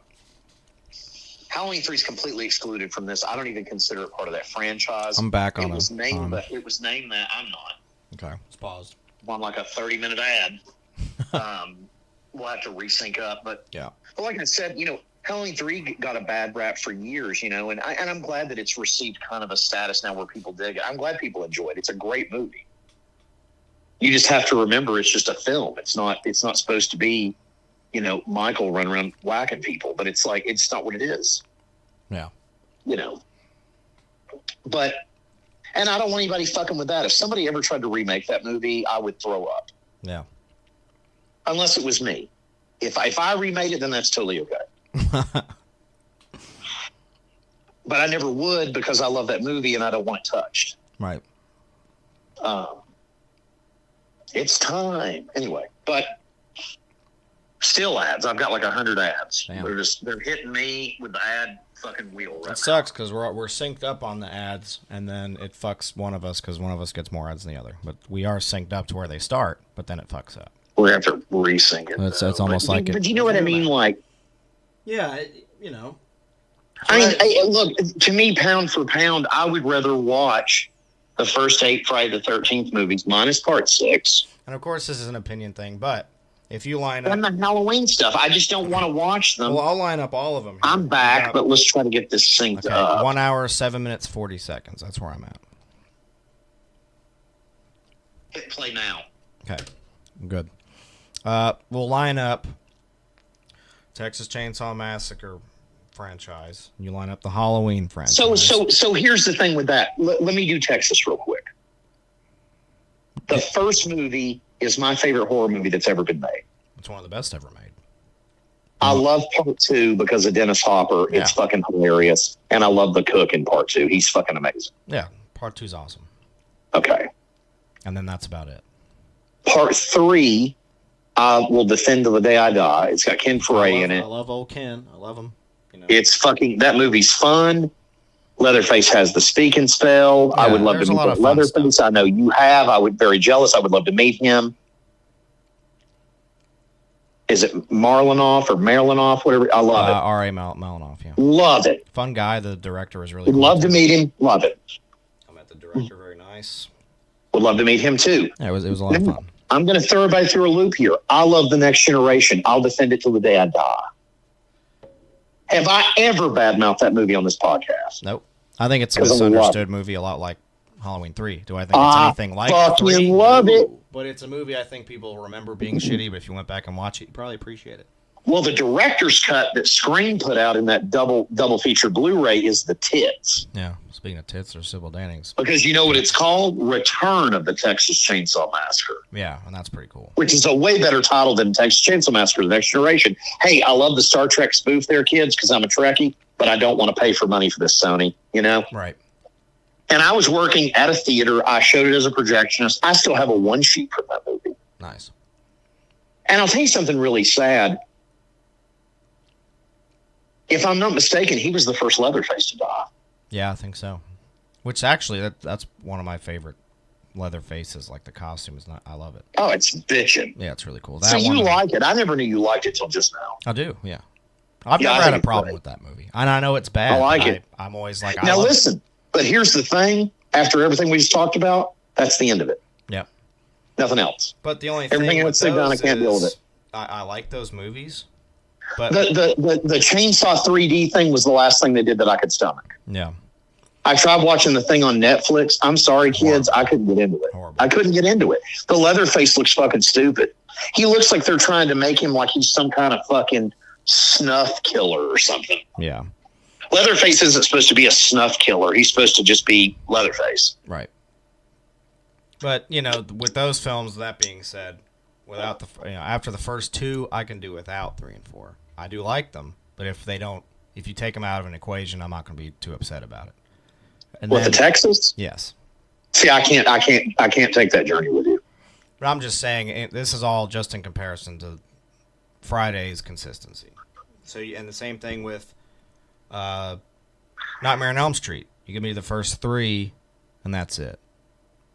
All the rest of them, not a fan. See, I think that's where you and I differ. See, for me, Texas, it's the first 4, and I'm done. And I can do that too. But And I'm going to blow everybody's mind. For me, it's 1, 4, 3, 2. Yeah. And like I said, I love those movies. Friday the 13th. There's a lot of I'm just saying if it came down I'm going to to blow something, your mind right now. I can. Friday the 13th. If I'm being honest, right now, it's 1, 2, 3, 4, 5, 8, 7, 6. There you go. One's my favorite. Yeah. I don't know what it is. I'm just like turning into a child again. I love it. Gung ho on it. But it's whatever works for you. But I like Texas I just want people at home to know this. I like Texas Chainsaw Massacre the way Corey likes Ghostbusters. Yeah. Oh yeah. I think that's a fair statement, considering like 22 Leatherface shirts from Bright Rags. Absolutely. I'm a huge fan. But It's just something I've always liked. And I know a lot of people are thinking, oh, that's body horror. No, it's not. They're fucking cannibals. yeah, They're cannibals. There's no fucking body horror. it's just. I mean, it's not even really It's just slasher a fucking lot of the nasty. time. It's just. Anyway, It's just fun. It's But my shit. all I was saying, you compare them all to the franchises. You got Halloween, you got Texas Chainsaw Massacre, you got Nightmare on Elm Street, and you got Friday the 13th. With all the other ones, like I said, I love 1, 2, 3, and 4 of the Texas movies. I really do. But if you put a gun to my head, I can just take the first 2 and I'll be okay. I'm not going to cry about See, the that's other 2. interesting to me. It's interesting. But I do love the other 2, but if I ultimately had to choose and be left with just... Okay, answer this. My 4 or go-tos. 3. Put those in order then, or actually put 1 through 4 in order. Of Texas? Yes. I'll just do them. Well, no, I would go 1, 2, 4, 3. That's what I would do. Interesting. I like Interesting. 4 a lot better than I do the third film. Interesting. But I do love the third film, too. But the fourth one I watched a lot more when I was younger than the third one. The third one I watched a little bit later on. See, I've got the fun memory of skipping school and going and watching it. Oh, yeah, it's dope. And then... But I saw all 4 of them in the theater. And Halloween, I do like the second one, but I would still go just 1, 3, 2, and 5. And that's all I need out of that whole franchise. You mean 6? Well, and 6, too. Yes, I always forget about 6. 6 is good, too. I like it. It's like 90s. It's weird. 6 Paul Rudd. I love Paul Rudd. I love the Tommy Doyle character that he plays. But here's my thing with Halloween. I mean, if I'm being completely honest, But it's the same with me. I can just do 1 and 3 and I'm done. the sequels, and I'm talking the Michael stuff. So Right. 2, 4, 5, 6, etc. Right? Sure. After all those just kind of run together in my head. I'm just kind of eh. That's what I'm saying. And so if I had to ultimately choose with those, And I just I would can't. just do 1 and 3. Or if I'm doing the Michael stuff specifically. Remember, we've taken 3 out of it. You don't even have to. You and I love 3, and that's Sure. not even part of this equation. But if it's just the Michael stuff, you put a gun to my head, I guess I would do like maybe 1 and 5 or 1 and 2. I don't know. I honestly don't. I would rather do 1 and 5. I think 5's a lot of fun as a slasher movie. So I'd do 1 and 5 to take away from there. And I already did the Freddy stuff. So when you go to the Friday the 13th, I need all of them, baby. I love them all.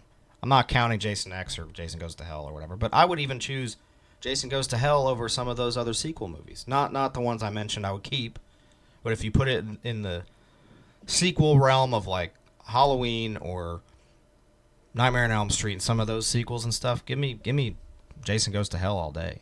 So here's a true story. I saw 1, 2, 3, 4, 5, 6, 7, 8, and Jason Goes to Hell all in the theater. It's awesome. Jason X, I was working at a theater, so I technically saw it probably 1,000,000 times, but never sitting downstairs. I was up in the projectionist booth. That was the first one I got to watch in theaters. And then Freddy versus Jason, true story for y'all kids. Never saw it till years after it was out. And then 2009, that was the remake. Yeah, it's great. Saw it at the theater multiple fucking times. I did too.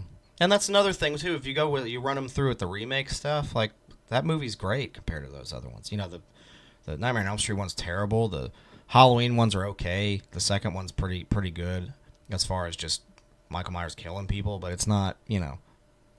And the Texas ones are just, we're not even talking about that. I like the first Texas remake. I think it's fine. It's fun. They got good actors in it. Here's the fun thing with Freddy. I can do Freddy real quick for everybody. 2 is my favorite. 1 is my second favorite. Then 3, 4, 5, 6, 7, etc. Blah blah. Yeah, I'm on the same list. Right, but I'm not like. I don't know. I like those movies. Like I enjoy them, but I have to be in a mood to watch them. Except 2, I could watch 2 every day. Same. I don't know why. Oh, just goddamn cherry bomb. Yeah, you got Clue Gallagher in it. I like Mark Patton. I like the Freddy, and it's the best version of Freddy in the entire franchise. He's just. And I'm going to say this, since we're just talking about film franchises, we've watched a lot of Poltergeist stuff recently. It's great.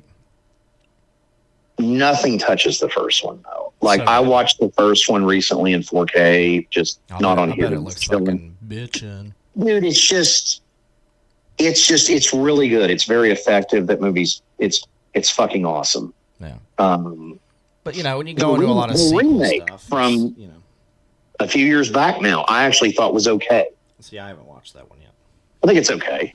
But we talked about it. It's one of those things where it's just like I think as I've gotten older, I'm very nostalgic for the first Poltergeist movie. I think it's the shit. Yeah, it's great. Toby Hooper, you can't beat it. It's good stuff. It's a really good film, and I enjoy it, and it's fun. But I would say those in order, like 1, 2, 3, and then the remake number 4, and that's it. I like them in that order. Yeah. And I don't usually dig the remake stuff, but I thought the movie was fun. For what it is, it's actually not bad. Everyone likes people for different. Everyone likes movies. For well, different you reasons. would like the lead in it. I forget who it is in that movie. I mean, I love him in fucking everything. I love him in Galaxy Quest, and I also love him as Hammer from Iron Man 2. Oh, okay. I never remember his fucking name. Yeah, I can't either. He's the lead. Guy Pearce? No, that's not Guy Pearce. Guy Pearce is not in Iron Man 2. I never remember. Guy Pearce is in Iron Man. Hammer, the arms dealer guy. Yeah, the one that's going to be in Armor Wars. Oh, this is disgusting. Yes, it is. Some bat fucking ripping his intestines out of his mouth. What the fuck? God damn. That's raunchy. It's some like Italian shit. Very nice. But like I said, I think it's all what works for you. It's same as The Exorcist. The Exorcist is funny to me because it's 1 and 3, and that's it. Sam Rockwell. I love Sam Rockwell. He's great. That's Hammer. That's who we were thinking of. Yeah. So he's in the Poltergeist remake? He's the lead in it. He's the dad. Yeah, it's good stuff. I'm telling you, the movie's pretty good. I actually, and I'm hard on horror movies, kids. If you didn't already know that, but like I said, I thought it was a lot of fun. I really liked it myself. That's gross. Yeah, that was nice though. Captain America killing some werewolves. But I think you know, there's a lot of, franchises that people, a lot of people liked these new Halloween movies. I thought they were okay. I mean, I don't own any of them. I'm not going to run out and buy them either because I just didn't really like them. See, those to me just make the old, the sequels look better, if anything. Like I can appreciate the 4 and 5 and 6 more by watching. My favorite modern horror film, and it's 3 years old now, is Freaky. It's great. If you guys haven't seen it, watch it. It's on something right now. I think it's on Freevee, which is another free streaming app. It's on there uncut with commercials. If you like Vince Vaughn, I think the movie resurrected his career. Yeah, I do too. And I think that movie did really well on home video and streaming because of COVID. I think because a lot of people were going to. I actually saw it in the theater, but I love it. I think it's great. It is. It's a lot of fun. It's a horror comedy. It's great for it. It's got a lot of gore. It's a lot of fun. Vince Vaughn's hilarious. It's fucking awesome. The concept is a funny one. It's all what works for you. Corey really liked the latest Terrifier for it. I haven't watched it, but if it works for you, it doesn't matter what it is. Go with it. Run with it. I'm not here to. If there's somebody that listens to this like, oh fuck Dr. West because you didn't like Wes Craven. I didn't say that. I just said I don't think he's a master of horror. Right. Very talented guy, and I rest in peace. I'm sorry that he passed away, but I just not a huge fan of most of his stuff. I don't own a lot of his stuff. I like some of his stuff a lot, and some of it I just don't. I'm a big Hills Have Eyes fan. But that movie's kind of it's kind of a knock if you want off Texas, the first Texas. It feels like the shaky camera and the porno vibe and the snuff film way shot it, Right. But I still dig it. I think it's awesome. At the desert cannibals, it's fucking cool. I'm into it. Yeah. I like the second one. He did the second one. A lot of people don't like that movie. I think that movie's fucking fun as shit. Yeah. And it's the first thing, even though he's unaccredited, you can look this up if you don't believe me, because it was in our interview from a few years ago. It's the first thing Kane Hodder ever did. Yeah. Hills Have Eyes 2. And I'm going to say something else that may shock, I may kill Corey with this statement. Those Hills Have Eyes remake things are fucking pretty damn effective for what they are. I like them. I like both of them. Dude, they're gross. Yeah. Those movies are fucking gross. Those were good remakes. They were pretty solid. They are fucking, well, they're not, they're like reimagining. Yeah, they're reboots. It's when they started doing reboots of franchises. But I would really, I think it would be less offensive to people like me that grew up with the OG stuff that Craven did. If you just said reimagine, because it's what it is. And, it's more of like the nuclear plant and it's gross. Yeah, it's very nasty. effective, though. A lot of really good, and it keeps like, oh, God, that fucking... There's the bat coming out of his mouth. That's pretty gross, dude. The effects in this are very good. They're cheesy, but they're also gross at the same time. Like, it's obviously doesn't look very real, but it still looks nasty, so that's pretty solid. Whatever that alligator bat thing is. Dude, these fucking, the stunts in this, the fire stunts are pretty damn incredible, these stuntmen that are doing this. Oh, yeah. I don't think people realize how fucking dangerous that is. Can ask Kane Hodder about that.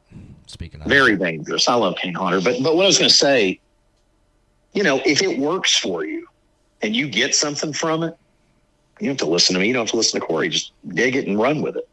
There's tons of stuff that Corey likes that I don't like. All right. There's tons of stuff that I'm into that Corey probably thinks is okay, but he's not into it like I am. All right. And everyone has their connection to film and stuff they like, but.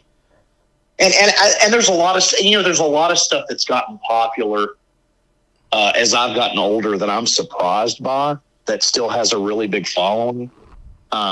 Not because I'm not saying I still don't love it. It's just I've been very surprised, and I'm not going to go into a thing about it. But there's been a lot of fucking movies that still have a lot of staying power that I'm like, I'll talk to people that are, oh, I love that. I'm like, really?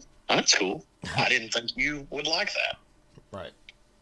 I'm always shocked at where someone can watch something that I guess at this point is really old that I just grew up with. It just still feels new to me. Where people are like, oh, I love that. Like The Exorcist. I love that the first Exorcist has such a good loyal following. Yeah, me too. And the third one, which I pre-ordered in 4K a few weeks ago. I love that. This kid's showing up as a werewolf for Halloween. It's kind of funny. 3 is terrifying. It's a good movie, but and it was really morbid when we did the episode. I don't know if Corey remembers this or not, but we did the episode for Exorcist 3. This is how long ago we did this. Yeah. We and Peter Blatty had died like within the week that we did that episode. Yeah, it's true. It was really weird. Yeah. Either that or he died like the week after we did. There was some weird connection to that episode we did. Yeah, I remember. And I remember just thinking, God, that's really bizarre, Yeah. Like, who would have thought that would have timed out that way? Yeah, it was a little creepy, morbid. But, like the Child's Play movies, Corey and I love the second one. It's great. That's another franchise, too. I love the first 3, and then the rest, I like Bride of Chucky, but the ones after that I've just never really paid much attention to. I've watched them, and it's kind of like, just eh. That TV show it's on season 2, it's okay. Yeah. And the reboot or remake or whatever you want to call it of that, I liked it a lot, actually. It was good. They took care of it. It was fun. I liked that Mark Hamill did the voice. Mark Hamill? Yeah, it was cool. I liked it. It was fun. That movie is super gory. My problem with that movie is I didn't like the look of Chuck. I'm on an ad. Yeah, I didn't like the CGI shit, and that's always going to kill remakes or reboots for me if they go that route. I'm on an ad now. Okay. This movie's almost over anyway, but that ruins it for sure. But you kind of expect it from Hollywood now to just CGI it and not practical effect. But a lot of movies now are going back to more practical effects because it makes more money. It's just, I don't know. That'll kill it. It didn't kill the whole movie for me. It was just kind of annoying where it was like, why is he CGI'd in this whole thing? This movie would be really good if he wasn't. But other than that, it's a good movie. I enjoyed it. It's very entertaining. The gore scenes are fun. I think Mark Hamill did a great job voicing Chucky. Yes, he did. I just don't like the way Chucky looks. Yeah, it's just that they remodeled what he looks like for a more modern version of Chucky, and it's all CGI. It just looks dumb. But yeah, I don't like it. But outside of the cosmetics of it or whatever, it's a pretty good movie. It's fun. I'll give it that. But yeah, it does get a pretty big check mark on it for having the CGI reimagined Chucky. Okay, I'm back on it. Paused. I'm still on ads. Yeah, and just Desmond Ridder, the quarterback for the Falcons, and he's a DoorDash guy. That's fitting. That's where he'll end up after his wonderful NFL career. I think he's already there. Yeah, probably. So I'm at 126.07. I have it paused. Okay, I'm at 126.09, so go ahead and unpause it. Done. Okay, we should be good now. I think that's basically the movie's end. over. Yeah, it's basically end anyway. Like they got the Cramps written behind them right there. GBH. Yeah, GBH. See a bunch of stuff. Alien Sex Fiend. Alien Sex Fiend. But this Babel song's pretty awesome. Yeah. I always liked it. There's more tits. Tits. Oh, they are doing it. They're going to do it 17 times where they show the tits scene. That's fucked up, man. It's like, don't show my tits in here with this one scene. They're like, okay. And then we're just going to show it in the credits 17 times where you blow your tits out. This movie's just really weird. Yeah. Well, we got 2 so far. There's 3. 4. 5. 6. Wow. I mean, they just gave her a big fuck you. That's kind of shitty. It's straight up. He was like, oh, you don't want to show your tits more than once? That's okay. We're just going to keep showing the same scene over and over in the credits. It's really bizarre. There's a lot of Leonards right there. So if you guys look in the crowd at the punk kids, that's what I look like in the 80s. I did. The wristbands and the... I mean, I was just a huge... 5, I had the 6. ripped denim jacket. I had the whole thing. And I think it made sense to me because I always thought thrash was really watered down. When death metal came out, that I just latched onto it, never stopped. 9. Because to me, death metal was the punk equivalent of what thrash was trying to do. We're at 10 titty shots. 11.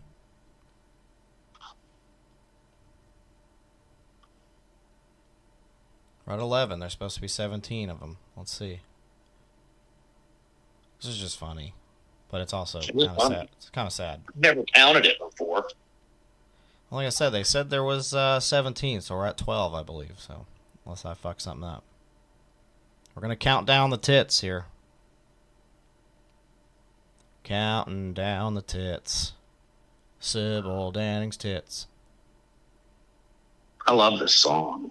It's great. I actually want to play some of it, but there's 13 tits. 14. We're at 14. 15. Eye sprayer. I love seeing that again.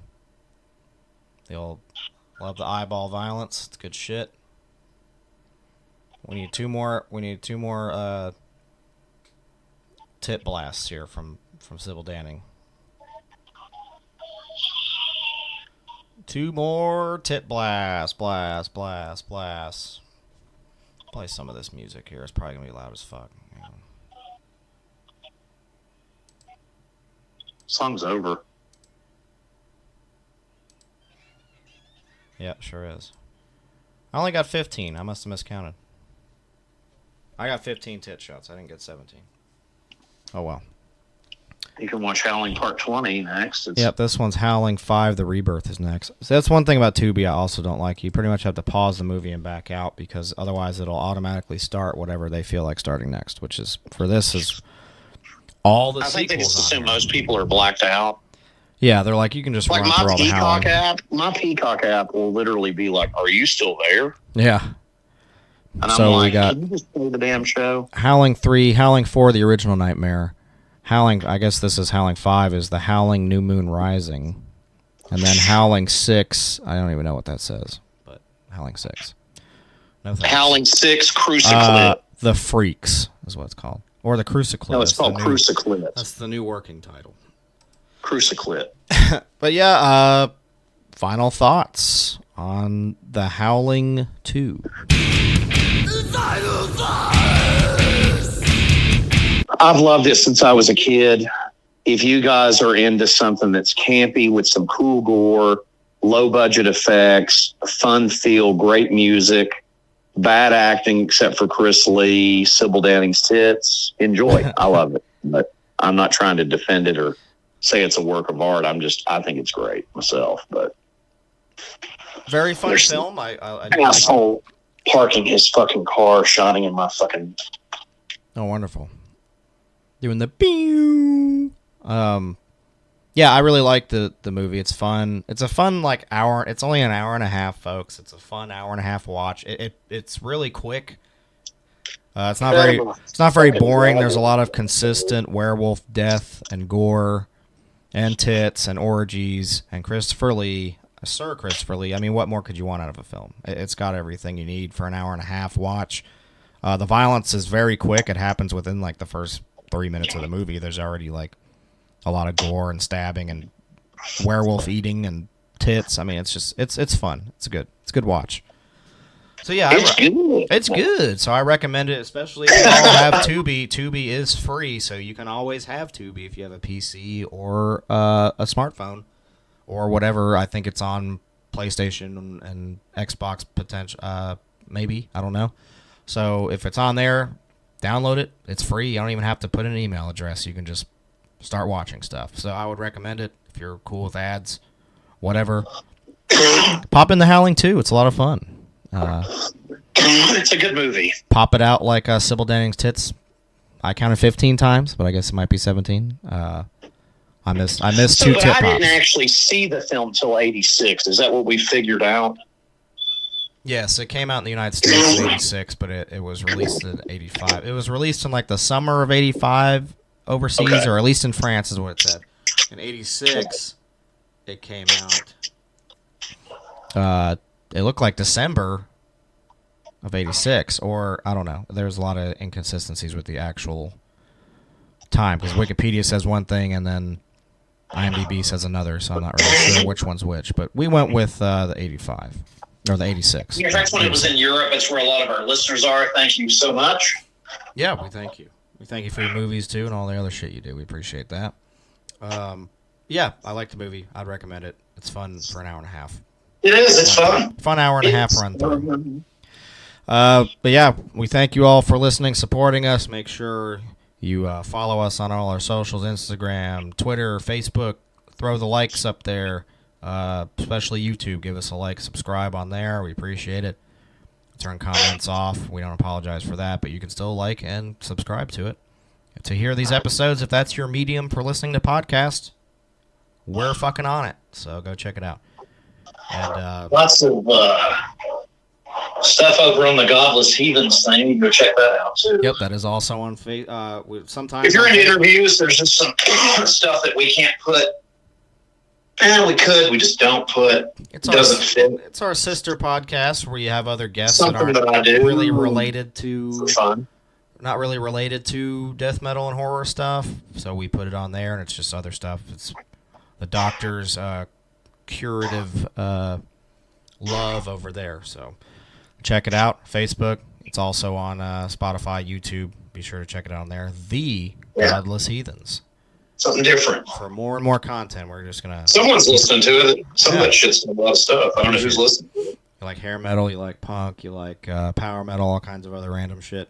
You'll like it. It's fun. It's good stuff. Good interviews, good bands. And we thank you for supporting us on everything we do, all our podcasts and all our streaming outlets. And our good friends at Liberty Mutual and Tubi and Car Shield and everything else.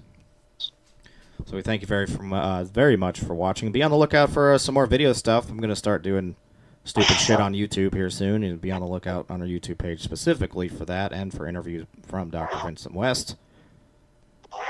And stay. Yeah, lots of stuff in the bag for that. A lot of stuff. We do. We're conjuring up a bunch of shit for this year, and it's going to be a lot of fun. So be on the lookout. Most importantly, folks, stay fucking gory. Phantasm. And you know something? I sort of enjoyed it.